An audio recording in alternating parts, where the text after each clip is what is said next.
Hello students, कैसे हैं आप लोग। स्टूडेंट्स, आज हम यूनिट 4 का एक नया टॉपिक पढ़ेंगे जिस टॉपिक का नाम है आपका इंट्रोडक्शन एंड कंक्लूजन।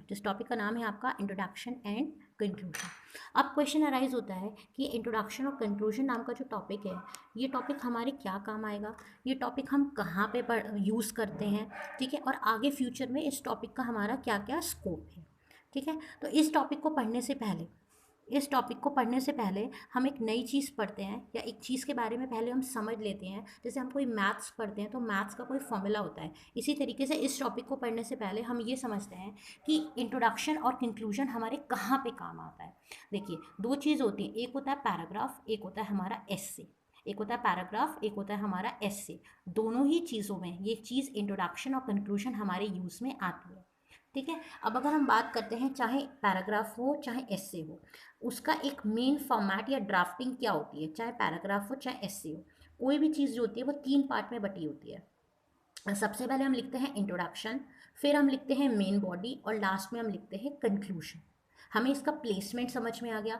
कोई भी चीज़, चाहे हम पैराग्राफ लिखें चाहे हम एस्से लिखें, वो चीज़ तीन पार्ट्स में डिवाइडेड होती है। सबसे पहले हम लिखते हैं इंट्रोडक्शन, फिर हम लिखते हैं मेन बॉडी, और फिर हम लिखते हैं कंक्लूजन। यानी कि कोई भी चीज़ हमारी तीन पार्ट्स में डिवाइडेड एस्से और पैराग्राफ के अंदर होती है। जिसमें कि फर्स्ट पॉइंट, जैसे कि मैंने आपको बताया, यहाँ होता है इंट्रोडक्शन। तो हम अब सबसे पहले हम पढ़ेंगे कि इंट्रोडक्शन क्या होता है। इंट्रोडक्शन को हिंदी में हम और आप प्रस्तावना भी कहते हैं। इंट्रोडक्शन को हम और आप हिंदी में प्रस्तावना भी कहते हैं। अब क्वेश्चन अराइज होता है कि प्रस्तावना क्या होता है। जब हम और आप कोई भी चीज़ लिखते हैं तो किसी चीज़ का शुभारंभ हम करते हैं। शुभारंभ मतलब क्या होता है, कोई भी चीज़ लिखते समय जो शुरुआत की लाइनें होती हैं, जिसे हम हिंदी में प्रस्तावना कहते हैं, उन्हें हम इंग्लिश में इंट्रोडक्शन कहते हैं। यानी कि जो भी विषय पर हम और आप लिख रहे हैं, इंट्रोडक्शन एक ऐसी चीज़ होती है जिसमें हम और आप उस चीज़ के बारे में विस्तृत तौर पर जानकारी ना देकर सिर्फ उस टॉपिक का, उस विषय के बारे में पढ़ने वाले रीडर्स को क्या करते हैं, एक अवेयरनेस देते हैं, एक बात बताते हैं कि असल में हम और आप इस विषय के अंदर या इस टॉपिक के अंदर या इस पैराग्राफ के अंदर क्या पढ़ने वाले हैं। यानी कि हम इंट्रोडक्शन एक वो चीज़ होती है, प्रस्तावना वो चीज़ होती है जिसमें हम अपने रीडर को रूबरू कराते हैं उस विषय से, उस टॉपिक से जिसके ऊपर हम और आप आगे पढ़ने वाले हैं। तो the first thing the reader see, introduction क्या होता है, एक पहली चीज़ जो एक पढ़ने वाला व्यक्ति देखता है। इसलिए क्या होता है, it's needs to be very great, ये बहुत ग्रेट होना चाहिए। फॉर एग्जाम्पल, आप किसी रेस्टोरेंट में गए, आपने कोई रेस्टोरेंट में डिश ऑर्डर किया, कोई डिश आपके साथ सामने आया। अगर वो डिश देखने में सुंदर नहीं है तो आप शायद उस डिश को स्पून से चला के ये भी नहीं देखना पसंद करोगे कि असल में उस डिश के अंदर इंग्रेडिएंट क्या है। ठीक है, ऐसा क्यों?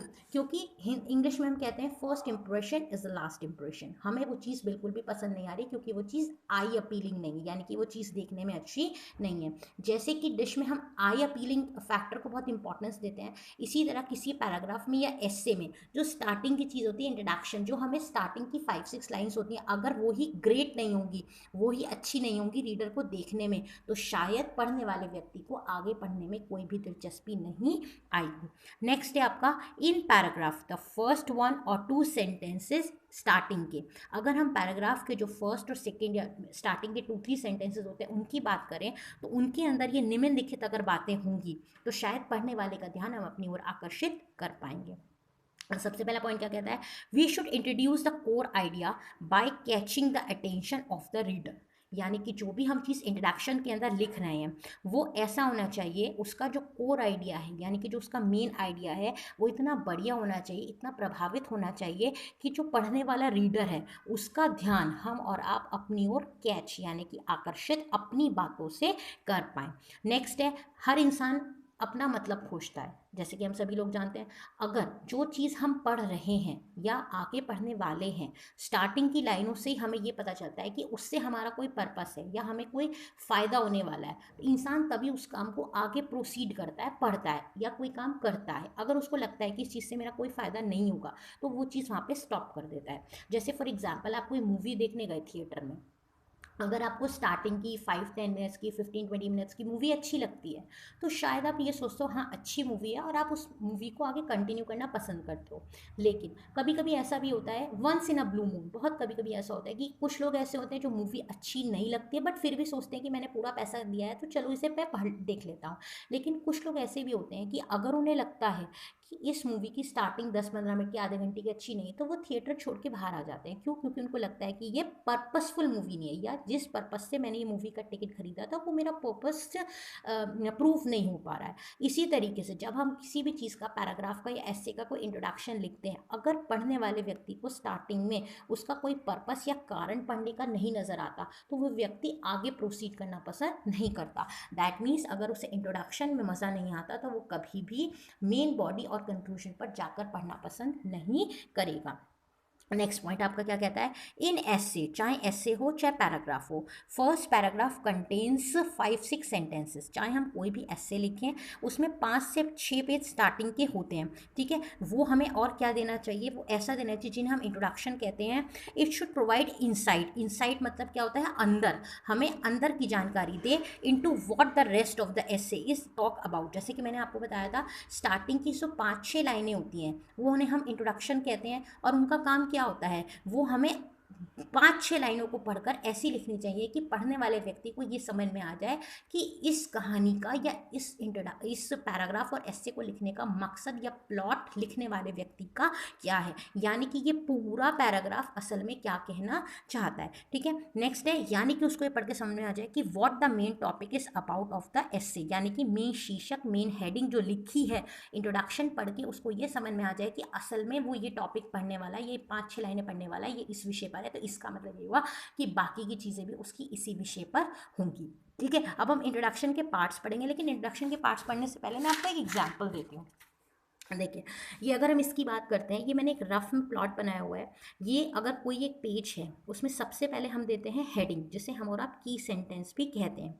नेक्स्ट है आपका, सबसे पहले देखिए, आपको मैंने स्टार्टिंग की 4 लाइंस जो हैं ये आपकी होंगी इंट्रोडक्शन की। नेक्स्ट हम इनकी बात करते हैं कि आपकी हो गई मेन बॉडी, और जो लास्ट की लाइंस होंगी आपकी वो आपका कहलाएगा कंक्लूजन। जैसे कि मैंने आपके भी आपको आके बताया था कि जो स्टार्टिंग की 5-6 लाइनें होती हैं ये आपकी क्या कहलाती हैं? इंट्रोडक्शन। जो स्टार्टिंग की 5-6 लाइनें होती हैं आपकी, हमारी क्या कहलाती हैं? इंट्रोडक्शन। हेडिंग, हेडिंग के बाद इंट्रोडक्शन, इंट्रोडक्शन के बाद मेन बॉडी और कंक्लूजन। अगर ये अच्छा नहीं होगा, अगर आपका ये इंट्रोडक्शन अच्छा नहीं होगा, यानी कि स्टार्टिंग की 5-6 लाइनें अच्छी नहीं होंगी, तो मेन बॉडी और कंक्लूजन भी आपका कभी अच्छा नहीं हो सकता। या हम ये कह सकते हैं कि पढ़ने वाले व्यक्ति को आपकी बात में इंटरेस्ट बिल्कुल भी आगे पढ़ने में नहीं आएगा।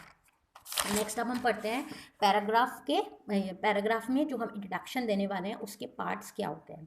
एक इंट्रोडक्शन को लिखने के लिए हमें 3 बातों का ध्यान रखना चाहिए। सबसे पहले हम अपना हुक बनाएंगे,